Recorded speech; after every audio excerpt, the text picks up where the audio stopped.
everybody. Thank you for, I'm going to actually not use this. Thank you for coming out on such a rainy night. I want to welcome you to Spring Hill Vineyards and the first of a series of conversations about art and writing. And I'm Magdalene. I'm a teacher and a writer, and I have a platform on social media and Substack called ArtWrite, where I explore the intersections and parallels between art and writing. And I want to thank Stephanie, where is she, and Tim, I don't know where Tim is, there he is, and their team at Spring Hill for letting us use this fantastic space for our first conversation. The conversation is going to be for about 45 minutes, and then I'm going to let you ask questions, so keep your questions in mind for the end of the conversation. Okay. I really appreciate our two guests who have agreed to come tonight. Dani Shapiro, who many of you know, has been living in the rural Connecticut area since 2002, and she is a New York Times best-selling writer. She's published 11 books, including fiction and memoir, and she's the host of the hit podcast Family Secrets. Now, if you don't own the entire Dani Shapiro collection, you can work on filling in the gaps at the Hickory Stick table, and she'll be signing books after. And she's won numerous awards. She's been translated into 14 languages. She's adapting her novel Signal Fires for television. And having taken workshops with her, I can also add that she is an inspiring and wonderful teacher. So we're talking about storytelling tonight, but the power of storytelling is not limited to writers. Laura Karetzky, come on up, Laura, is also a storyteller. She's a She's a Brooklyn-based artist. She has her studio in Dumbo, and she works in paint, ceramics, sculpture, printmaking, and video. And somehow she manages to make work that's both enigmatic and also very intimate.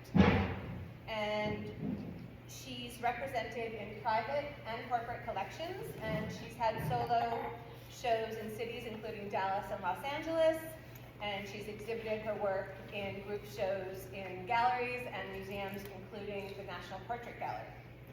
And her work is going to be on a slow loop over there, so as the conversation happens, you can just take a look at what's up there, but it's going to move very slowly, so you don't have to feel frantic about catching everything. And Laura has also been reviewed in many publications, including Hyperallergic, New York Times, Los Angeles Times, New Criterion, Artspiel, and my blog, ArtWrite. And so I'm very excited to get started, and also very pleased to welcome you to Litchfield County. Okay,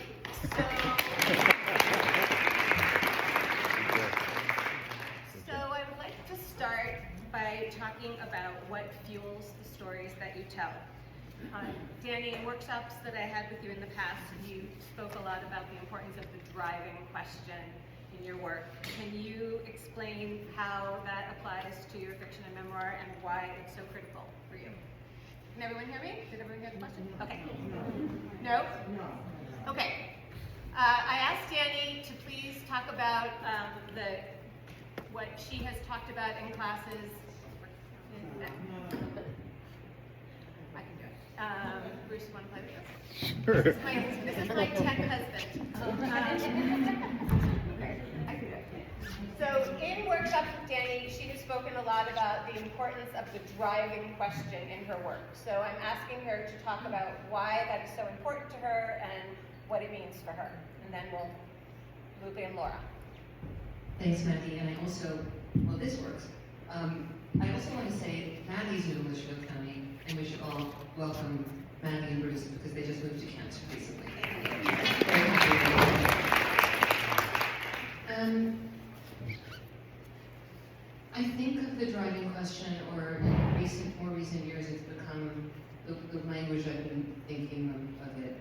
through is the inquiry. Like what is the inquiry? As the thing that ends up shaping, in a way, the structure of what it is that I write. And some questions remain the same. Some inquiries are sort of thematic and run all the way through my work, I think, but in some books, the question changes, which is why then there are more books and not just one book. So, for example, in my memoir Devotion, I remember thinking, I'm trying to understand. I'm in like sort of this midlife existential crisis. I have this little kid who's asking me what I believe. So I don't think that I'm going to arrive at any answers, but I have a lot of questions. And the questions were then what ended up sort of forming that larger inquiry. If there was a piece that I was working on that didn't somehow fall into that thematic place, then I just tabled it, or I moved it to the side. In my memoir Hourglass, the question was, how do you walk alongside another person for the duration? I had read this beautiful essay by Wendell Berry called On Poetry and Marriage, in which he had this phrase which was the troubles of duration. And I don't know about, I'm so curious to hear from you about what the thing is, and like what that, Joan Didion called it a shimmer. What the thing is that says, oh, this, I have to write about this, or I have to paint this. But when I saw that Wendell Berry phrase in that essay, I thought, oh, I really want to inquire into, to explore, to interrogate the troubles of duration, the beauty of duration, what it is to form yourself alongside another human being for the duration. And that's when I knew, and the thing is, anytime in my writing life that that I've kind of written myself into a corner or where I've been stuck, it's because I've been grasping at something rather than waiting for it. Because when it comes, and it always comes, sometimes definitely not on my timetable, but it always comes, and when it does, it's unmistakable, as opposed to the reaching for it. Laura, can you talk about how the driving question resonates for you? Yeah. Is this working? No. Here. There, that's right. Hi. That's so interesting, the way you describe that. I think as a visual person, I take a lot of photos. I take a lot of photos on my phone, and that becomes a kind of a sketchbook where I'm collecting images that are, sometimes it's as simple as the way the light falls on something, or the way two things intersect in an odd way, or in a way where they change the shape of themselves. And that's not the reason that I'm painting something, but it might be that something's haunting me for a long time, and I'm not sure why, and I'm driven to kind of paint it and spend that time with it in order to start to understand what it is that the story is in there. I can sense there's a story, or there are many stories, or there's possibilities of stories in something, and I don't know what it is, but I know that I need to find it out, and that's the process. And is it in the act of painting that you discover it? Yes. Yes, I mean, and it's the same with, I mean, I can be 200 pages into something before I know, oh, that's the thing. Which is, it's the only way that it gets done. I wish that I could have an idea and go inside something and begin to execute that idea with some kind of confidence. Actually, I don't wish that, because then why would I do it if I already kind of knew what it was? So it is the discovery and finding it, and the willingness to stay within it and explore it until it reveals itself. Yeah, and so I'm wondering, do you have a layout though when you start to write something, or do you start to write in a way that it's evolving as you go, and then you have a layout later? Yeah, I think, Annie Dillard has this beautiful phrase of follow the line of words. I really do not have an outline. I've never had an outline. The closest thing to an outline I ever had was when, after my first 3 books, which were novels, I was writing a memoir, my memoir Slow Motion, and I was trying to approach it the same way as I approached fiction, which is to say, just follow the line of words, and I couldn't do it. And I was taking a walk with a friend of mine who's a journalist, and I was just in despair. And she said, well, have you outlined it? I was like, outline? I'm a novelist. And she said, but you know what happened. And it was this revelation. I said, oh, I do. I know what happened. So then what's the story? What's the discovery? But the I know what happened part allowed me to create something of an outline, at least in the sense of, I think I begin here, I think it ends a year later here, and here are the key moments. It's weird to think of one's own life as plot points, but here are the key emotionally driven moments. But then underneath that, there's the resounding, like, sort of echo of the question, well, why and how? And or like my friend Andre Dubus says this thing, and pardon my French or Andre's French, but he says that the question in memoir is not what happened, it's what the fuck. No, it's exactly that. There's something in that I can't understand. There's something in that moment or that scenario or that composition that I cannot understand. And it's through the process of painting it that I am trying to understand it, trying to learn more about it. Yeah. When it's visual and not, sort of not attached to language, how do you know when you've reached that place where you're beginning to understand or you've cracked the code of the thing? Yeah, that's a good question.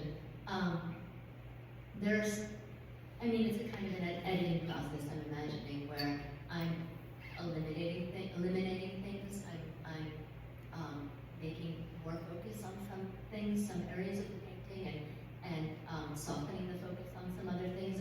I'm kind of trying to direct the eye around the space, and I'm starting to understand what are the hierarchies of things within that composition.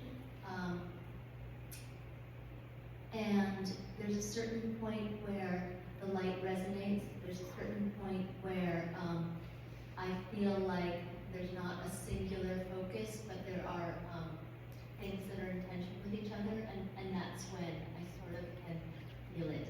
It's not defined by some ending. There's never an ending. There's never an ending with painting. Yeah, that makes so much sense. Do you think of the viewer of the painting? Yeah, I do. And particularly, I think of the viewer a lot because one of the things that I'm thinking about is who are we in the space? Who are we in terms of perspective? And I'm trying to play with that, where we can be many different things at different times within that story, within that composition. So I'm playing with perspective in that way, but I also have evolved to working with paintings that are double-sided. So you can be on one side of it, you can be on the other side of it. There are different narratives that are happening that are in dialogue with each other, and maybe they're not in dialogue with each other, and you're trying to find the ways to resonate that.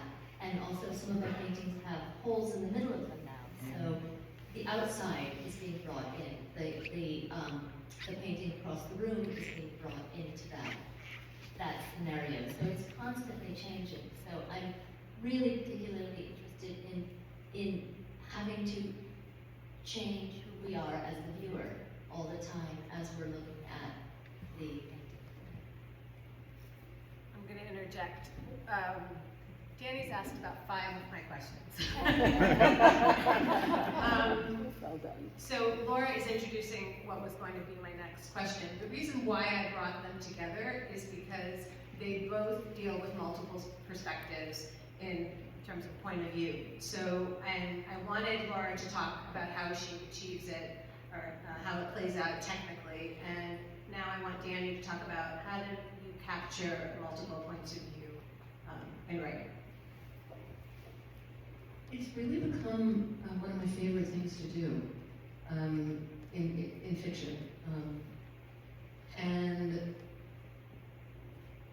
I think that the differentiating of voices, which is, like we've all read novels where there are multiple points of view, but they all sound the same.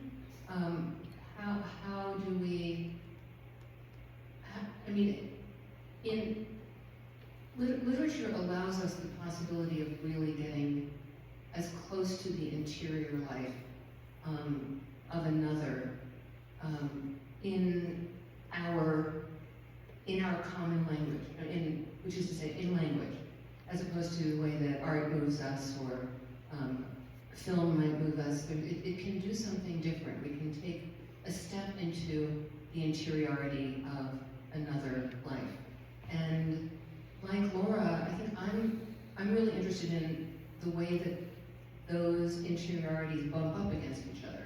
So in my last novel, Signal Fires, there are seven main characters. I mean, 2 are probably a little bit more central than the other 5, but they all really take up space in the story, and they are connected, deeply connected to each other, but have that human, the thing that we all share that's so complicated about being human, which is that we all have our own separate interiority, and trying to show that at the same time as showing the love and the connection between them is exciting to me. And I think, who knows? I had a piano teacher when I was growing up. I played the piano, and he used to say that the piano was the greatest instrument. He was biased, of course, but the greatest instrument because you could be soloist and accompanist at the same time. And other instruments you can play one note at a time. And I've thought about that a lot in terms of writing, because the first person, my first 3 novels were my first 4 novels were in the first person, just one character's interiority. And then my novel Black and White, when I wrote that book, I knew it had to be, we had to enter the head of more than one character. And the reason why I knew that was because it was a really fraught mother-daughter relationship. And the mother was an artist, actually a photographer. And if it was in the daughter's point of view, the mother would have come across as a monster. And I didn't see the mother as a monster. I saw her as this extremely complex character who was trying to reconcile her ambition as an artist with her being a mother, and the only way to do that was to combine, not to combine, but to really have both of their points of view be in the novel. So that makes me think about the idea of capturing truth. And Laura, I think we've talked about this before, that part of what you're trying to achieve by representing multiple perspectives is about truth. Do you want to talk about that? Yeah, very much. That was so interesting what you just said. I am really interested in how we're living in this moment where there are simultaneous realities, right? And there are simultaneous truths because there are simultaneous realities. So we can experience the same thing from such different perspectives that we have different truths about what happened, right? So that's one thing that I'm really trying to manifest in my work, is the idea of multiple narratives that can coexist, that are in tension with each other. Yeah. I love that. And it seems like the bar is so high in anything to attempt to do that in a way that the viewer can take in, and can take in that all of that is, all of those truths are true to all of those people. Exactly. There's a painting that's up right now, and it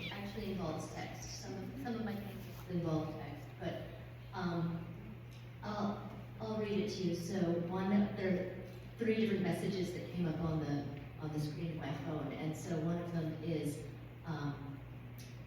I think I have a spider bite. The next one is from the New York Times, and it says, James Comey learned of his firing while speaking to FBI employees in Los Angeles. As he spoke, TV screens began flashing the news. And then the next message is, on the train, Demore says something like, I'll be home. Can't remember what it says exactly, but and it sends kisses. So the idea also of this information that we're receiving that is not connected in any way, but they become connected on the screen, and they're suddenly indelibly connected. There is a reference, and the reference in that case is that it's my life, right? So what's on your screen? What's on your screen? And we have these things that are completely unconnected, but the connecting link is our experience, right? And so that's just another interesting way of looking at that.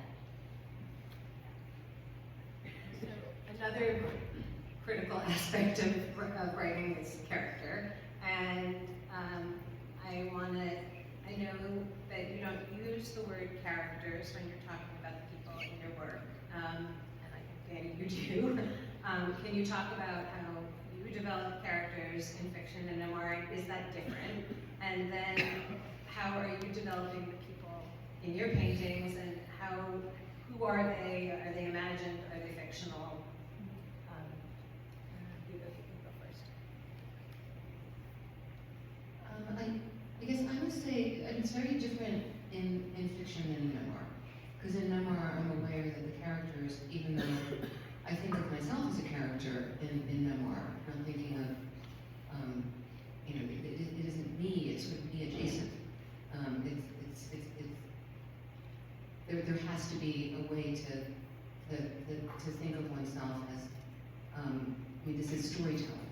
It's not, and when I'm writing in my journal, it's pure unadulterated me, but it's different in memoir. But I'm also very aware that the people that I'm portraying are real people who are either alive or have lived, and would have their own truths, and attempting to be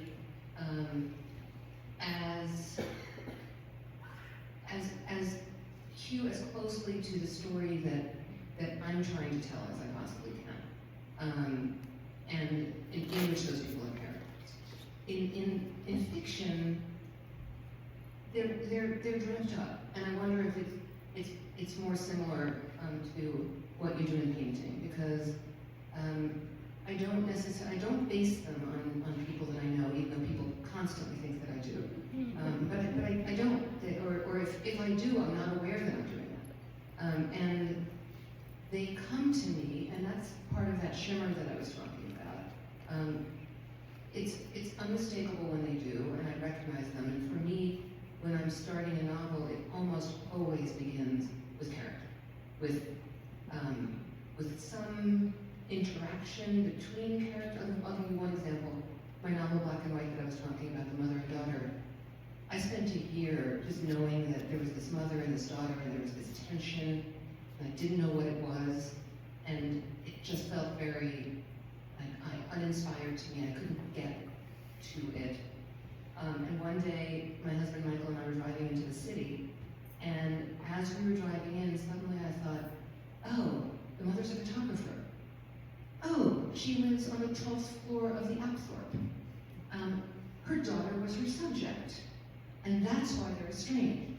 And like this whole download happened to me, and then I had it, and I had the specificity of those characters, or at least enough to begin, and then follow them where they wanted to take me. Or in my novel Signifiers, there's one character named Shankman that people find somewhat objectionable. And when I was on tour for that book, people would say, God, I couldn't stand Shankman. He was just such a terrible father, and he was so nasty, and almost like saying to me, like, why couldn't you have, sort of, you could fix that. and I just remember writing Shankman and literally thinking to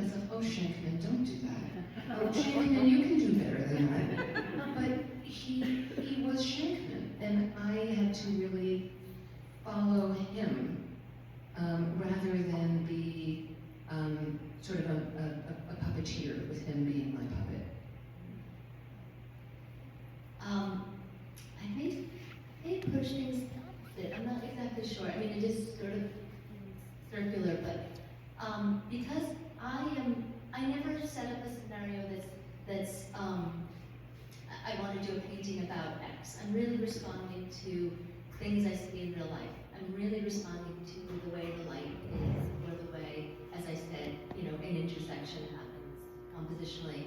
And because I'm doing that, I'm taking photos on my phone. It's sort of like this huge,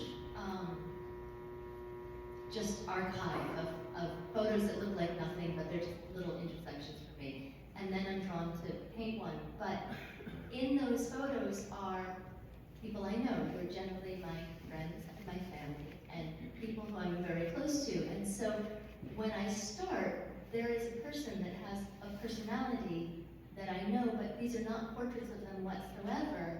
That's just a starting place for something sort of figurative to draw from. And I remember my daughter was very young, she was maybe 4, maybe 5, and she said to me, "Mama, how come you paint me so mysterious?" And what I understood she was saying is, I see me in that image, but it's not me. And it's not. And she made me understand that, and I explained to her, you're like an actor in a story I'm telling. So this, you've taken on a character now. We're kind of collaborating to depart from that original place, and it's becoming something else because now I'm pushing a relationship between colors or between focus, as I said, or whatever it is. And I'm creating a hierarchy here. I did a series of paintings, I'm trying to remember when I did this, but it's probably 15 years ago, 17 years ago, and I called it Far Sight. And what it was I was trying to take the subject of the painting, the person, the character, the thing that is predominant and you always want to look at, and I was trying to make that be secondary or tertiary. So I was trying to force your eye to look at the really least important thing in the painting. So the furthest away thing, or the light in the far background. So that how can I play with those tensions of not making the thing that wants to have all the attention get it, and push that down. I was trying to think of a person in the composition as just another kind of architectural element within the composition. Do you think, though, that beginning with the familiar is like that's your way in, right? Like to, or I'm asking you whether that's your way in because it's a way to it's a way to embark. It's a way to begin to get inside of whatever then is going to happen. I suppose, I never thought about it that way, but I suppose it could be like that's a safe space. I know what those things are, I know how they move so that I can, it's like when you're given an assignment, you can break the rules, and maybe there's something there where I know them so well, I can break the rules, I can push them to be something other than they are, but I'm not exactly sure if that's true. I mean, sometimes I feel like I need other characters to start from, and often it is my husband, my children, because they're just there, Yeah. So I want to move now to talking a little bit about process and your experience in the studio, in your cozy chair. And I want to know, and I think everyone is going to want to know this, how do you handle the negative voices or the experience of being blocked? Is Sylvia Plath right? Is self-doubt the worst enemy to creativity?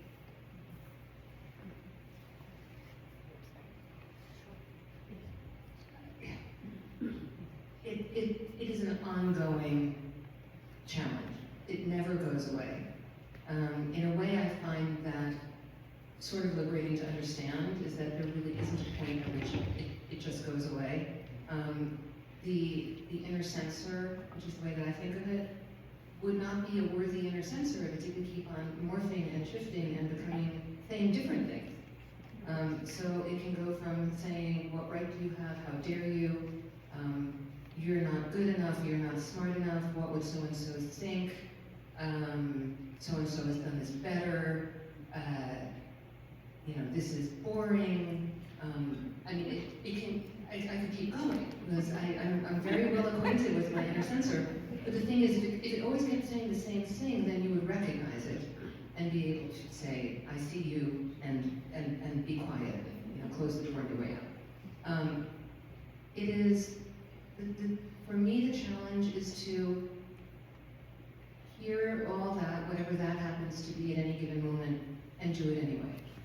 And I had this realization a few years ago. I was cleaning out my computer files, and there was this folder of all short pieces that I had written over the last 10 years or so. And there were book reviews and essays and craft talks and stuff like that. And I thought, and all of them had worked out. I mean, the ones that were in the folder had all worked out.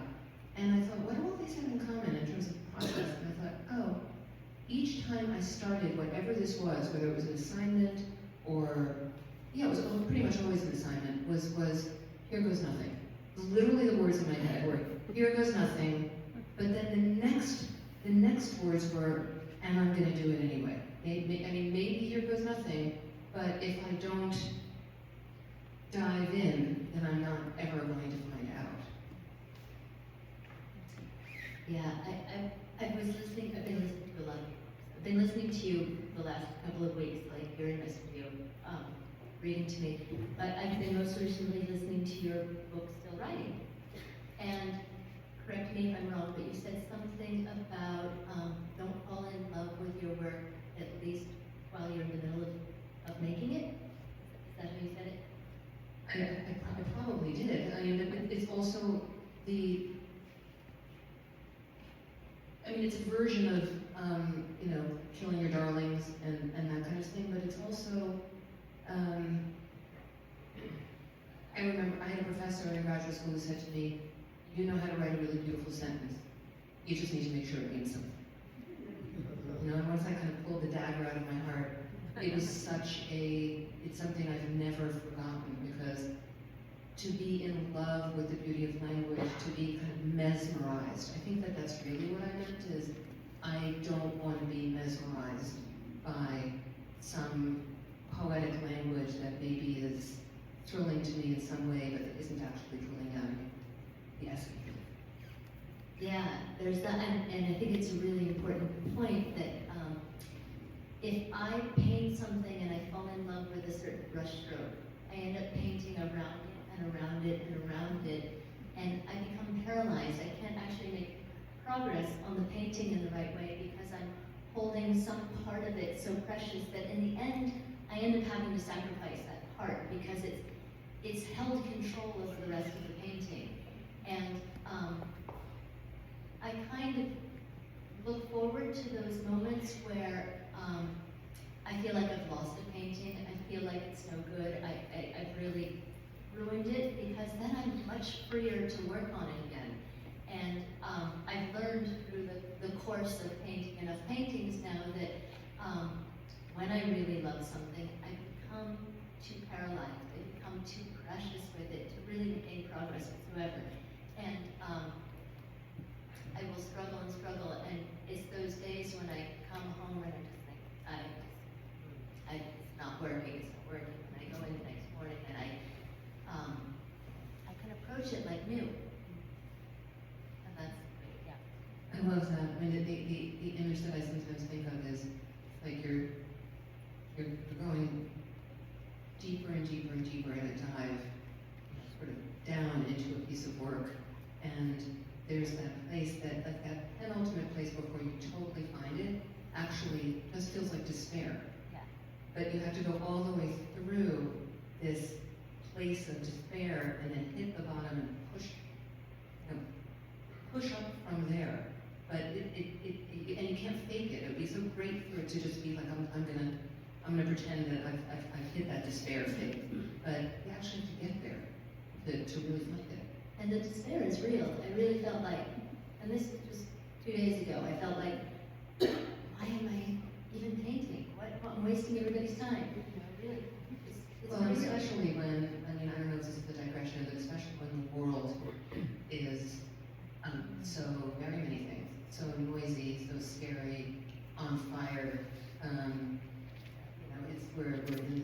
we're in this collectively trembling moment, one way or another, even if we don't agree on why we are, and to make art in the face of that. My inner censor goes, really, who cares? Like, why is that important? Why is I mean, when I'm writing for my life, I'm never writing for my life because I think that's important. I'm using my life in a way as a laboratory to explore things I'm interested in exploring, but still I'll just feel like, oh God, I mean, come on, just go volunteer somewhere. You know, fix something. Or when my son was sick as a baby, I couldn't write for several years, and I thought, I'm gonna go to medical school. That's what I'm gonna do. I'm gonna go to medical school, and I'm gonna invent, the medication that saves babies' lives.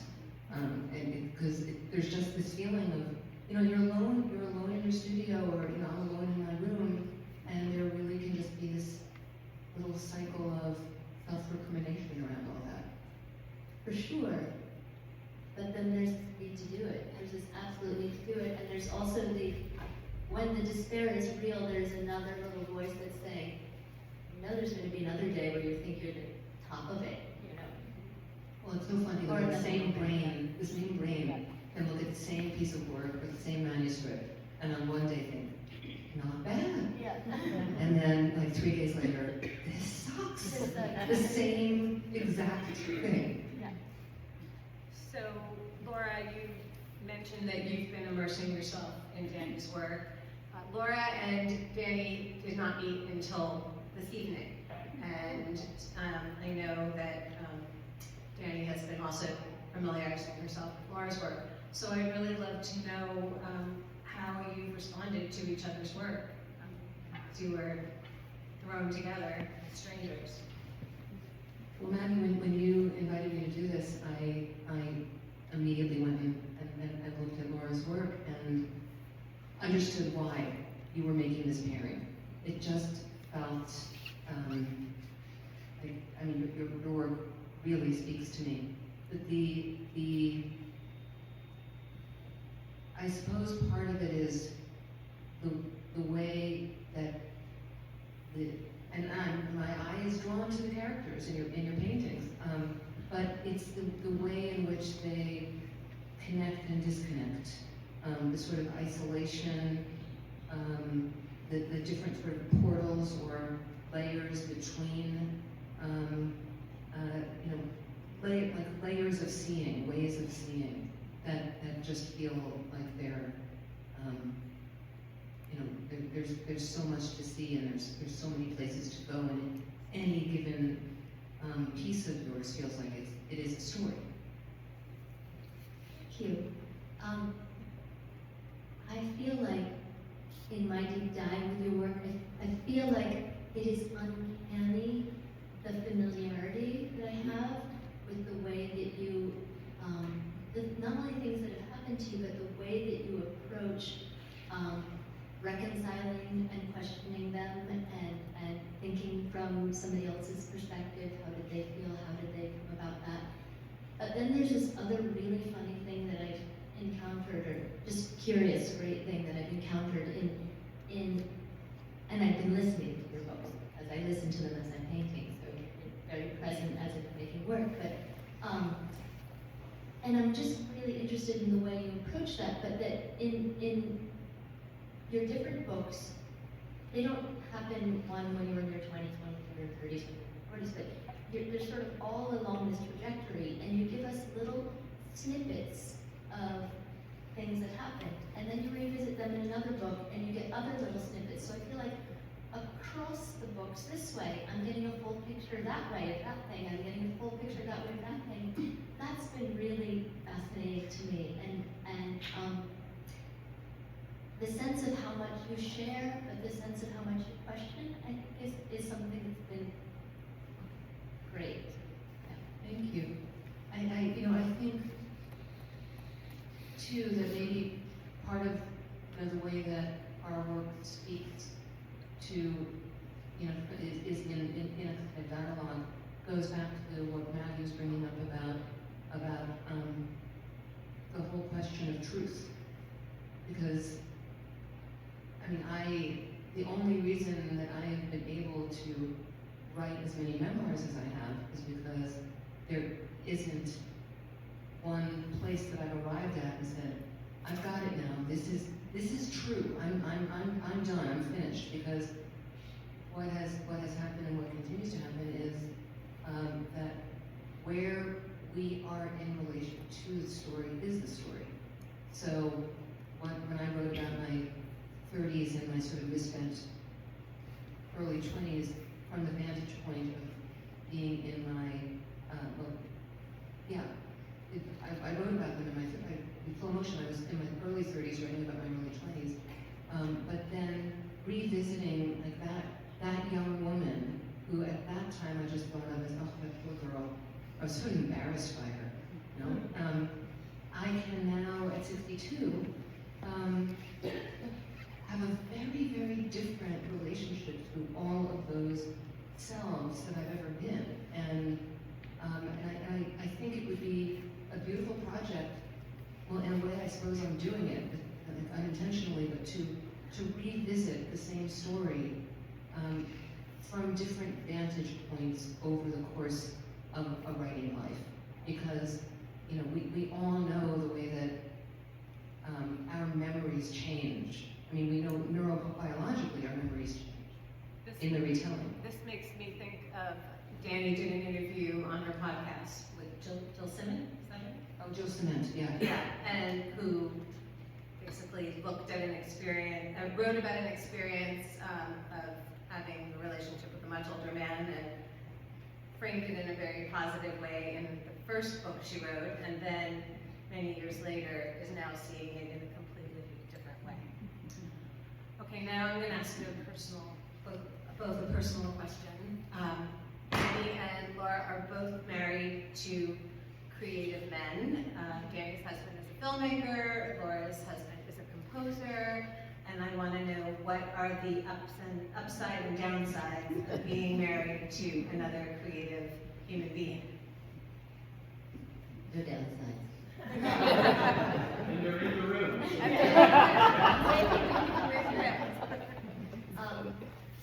go first.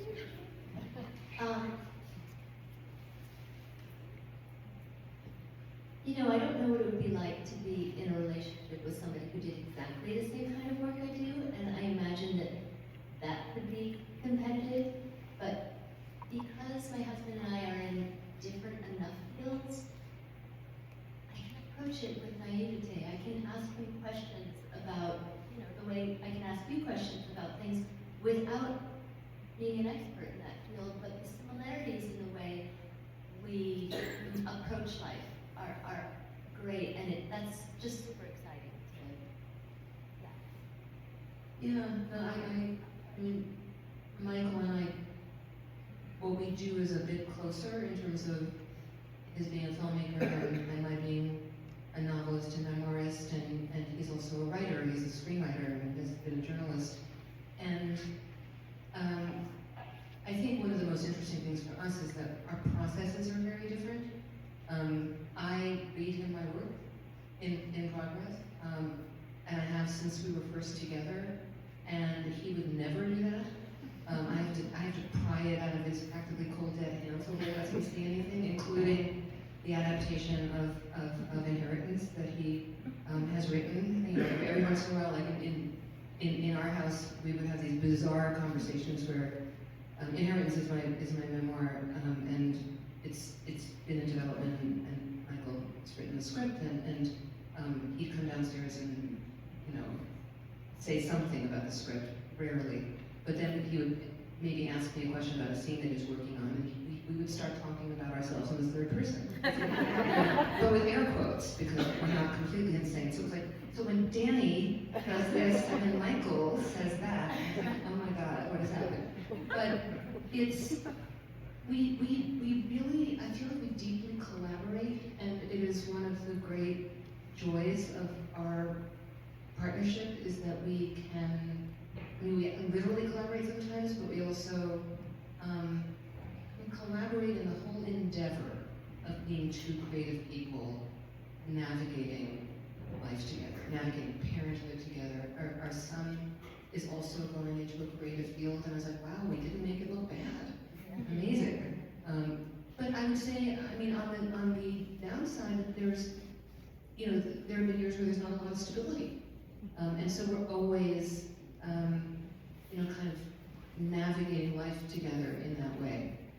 And also when people will say to us versions of, or, you know, people contemplate retiring or whatever, we'll never retire, because what would we do? You know, it's sort of like we do what we are. It's not our job. It's not our. It is our job. And it is our livelihood. But it's also who we are. And so it's so embedded in our relationship. When you were talking about that, sharing your work, our dinners are like that as well. Well, I take photos pretty much at the end of every day. I sort of progress, and I'll look at it right before I go to bed at night. So I sort of dream on what does that work need. But every day I show it to Manuel, and I sort of show him over dinner what I've been doing, and he has great comments, and we talk about it. I say, what'd you work on? And his work is music, and it's written on a piece of paper. It's in his head, and he it's the same. He doesn't share it in the same kind of way. And we also collaborate. We have done exhibitions together, installations together, and we work in very different ways. Where I have a lot of Jewish guilt, where, you know, it's like I have to have something at the end of every day. I have to have made something at the end of every day. And he spends a lot of time reading and thinking, and it comes together at the very end, where I am anxious a year in advance. I am way worried. You know, 8 months, I think I'm gonna have nothing at the end of 8 months. And so those are some of the challenges also. And one other challenge is that when you are a person in this kind of field, you do some teaching, you do some, your weekends aren't weekends that the rest of the world has. Our days off, or his days off, are sort of Wednesdays and Thursdays. And so we are on a very different time trajectory than, you know, people say, come away for the weekend. Weekends, we're teaching them, we're doing, yeah, that's one of them. But let's open it up to questions. Just raise your hand and I'll give you the mic. I don't need a mic. Okay. Dani, hi. You do the most incredible number of tours. I mean, you really travel across the country every time with these books. And these books are about you and an awful lot of interior, especially the memoirs. What are the questions that the audiences are asking you? What is it that they want out of you? Because obviously, you're so popular in these tours, you keep being asked back to all these bookstores and every place else. I mean, obviously you're hitting a note or a chord in these audiences. And are they all women? Did everyone hear the question? So, that's such an interesting question, Wendy. That shifted, well, I would say it started shifting maybe 15 years ago when Devotion came out, because that was a book that really it did hit a chord, and people wanted to share. It wasn't so much that they wanted to ask any questions as they wanted to share their stories. So that was kind of the beginning of a kind of being on tour, not just getting up and giving a classic, you know, reading, but people really wanting to be in conversation. When Inheritance came out, that sort of exploded, because when Inheritance came out, it kind of hit a note in the zeitgeist where so many people were making discoveries because of DNA testing. And the very first event that I did in New York, it was wall-to-wall people when I walked in, which I wasn't used to. It was really this big crowd, and it was this range of people. It wasn't all women. Although I will say, this Inheritance? I was going to say, you know, Jack Rosenthal, who some of you knew and loved, he once left me a note on his card because he couldn't get up to the front of the room that said, in a room of, you know, 175 women, I was very glad to be one of 3 men. Something like that. But this time it was old people, young people, men, women, couples, and it was because I had written about something, but that as it turned out, my own personal story, a secret that had been kept from me, was hitting exactly the note that was hitting so many people. So that's what's tended to happen is people want to come up and tell me their stories, or they want to tell me what they are certain that they know about my story, something along those lines. Which is why your podcast is so successful, because people are comfortable opening up to you because you've opened up to them.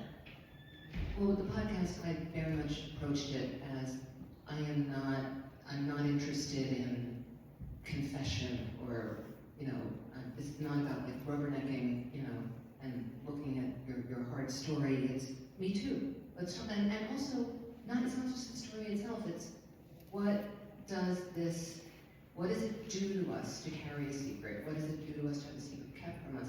What does it do to us to keep a secret from ourselves? To me, it's a philosophical inquiry that I want to dive into with each guest one at a time who has also thought deeply about it. Other questions? Are you loud? I'll just speak up. Okay. I was just wondering what the discipline you both use to write, create art. Artists have a tendency to procrastinate, walk around thinking about something. So you get up every day at a certain time and have a schedule, or how might that work, especially when you're really into the subject, a book, a piece of art, and you're really going? Is there something that you tend to do in order to eventually reach the end point?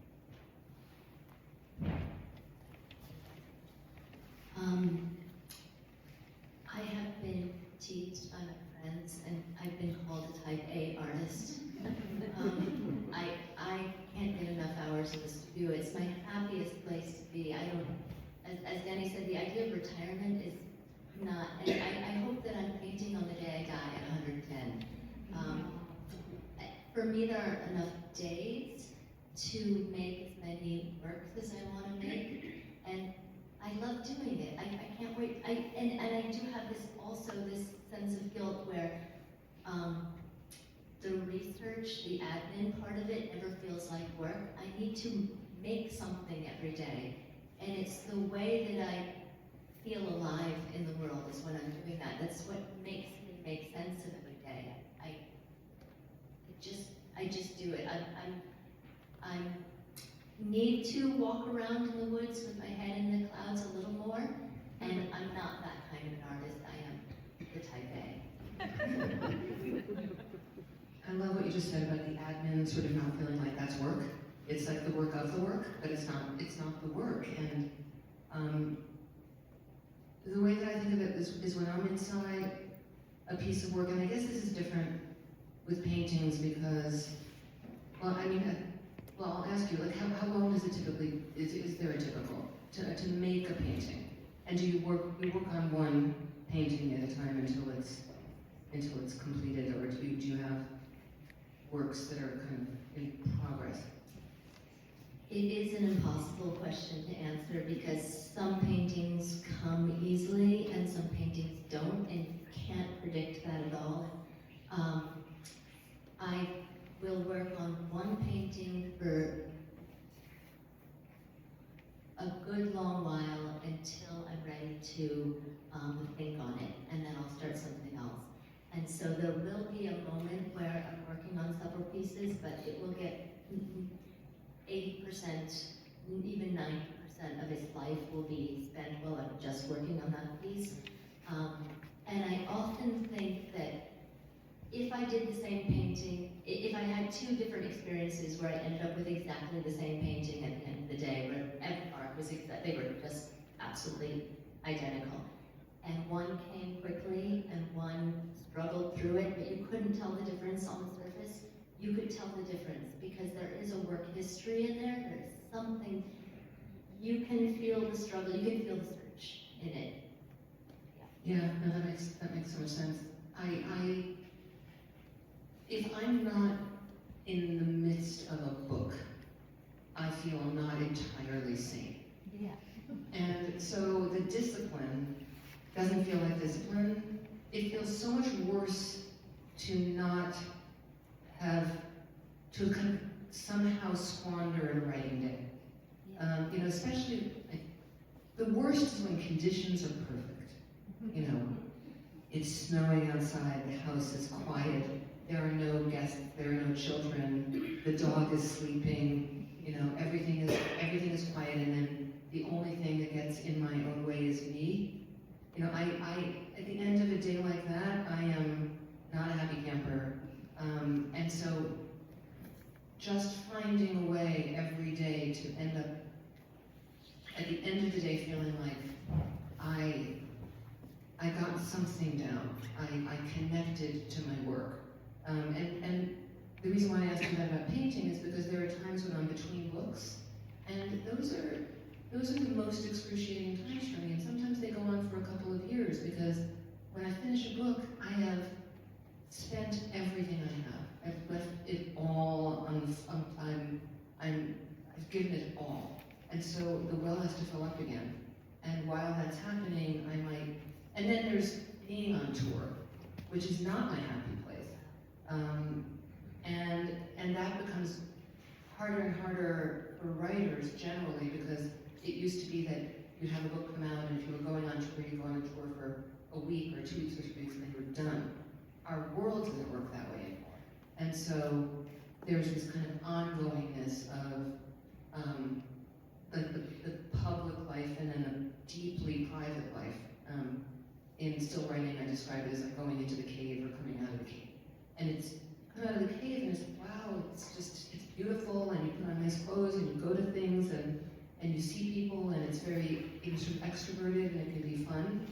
But then it's harder to get back inside and really get to that place that's quiet, which is where the work springs from. It doesn't spring from any place else. So it doesn't feel like discipline to me. It feels like an absolute necessity, and all the rest of it, including the podcast, including just pretty much everything else I do in terms of other writing projects. It's the book, always the book. We have time for one more. Go ahead. Since you guys both mentioned that the whole creative process involves a lot of mastering self-doubt, how do you know when the project is realized and complete and done?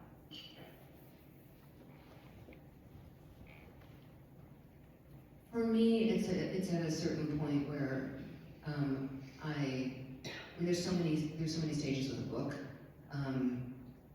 At a certain point, I'll think it's done and it's not done, but deep down, I'll know that it's not done.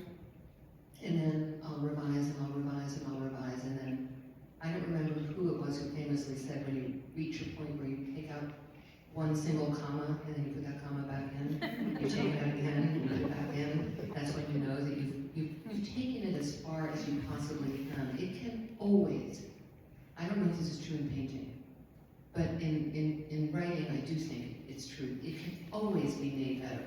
It can always be improved on by putting it in a drawer for 5 years and bringing it out again. And then, but at a certain point, you sort of abandon it and release it to the world.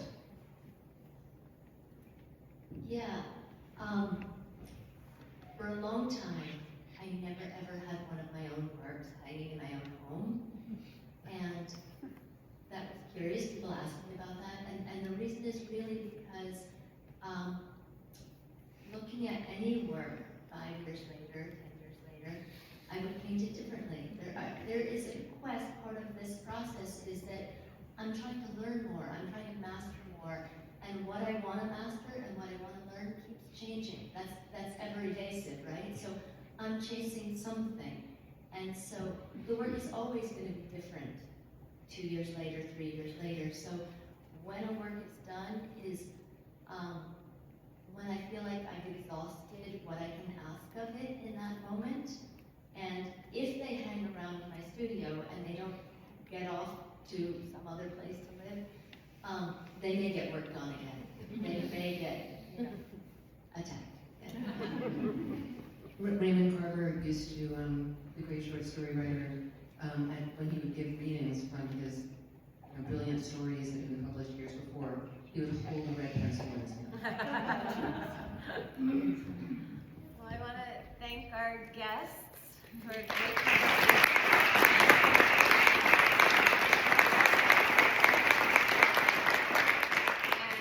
And we're going to have another conversation with some unknown guests at this point on April 5th.